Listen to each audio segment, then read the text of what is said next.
What's up mga ka-Shopee? Gabi, diba nag-upload kami ng video.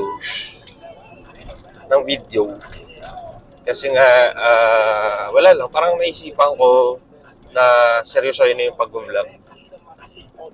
Kasi, actually may purpose siya. So, i-reveal ko yan sa mga susunod na vlog. And so, last night, shout out kay Carl. Nalaman ko na sa professional dashboard, may mga kailangan ka palang i-unlock. Okay, para mag-monetize yung account mo. Ang galing. So I am so amazed kasi parang sa akin trip lang yung ginagawa ko sa social media ko. And then yun nga, I found out na you can earn while having fun. So for today's video, we are going to Quezon City. Shupid. Hi mga ka-Shupid! So dadalawin namin si Botchag.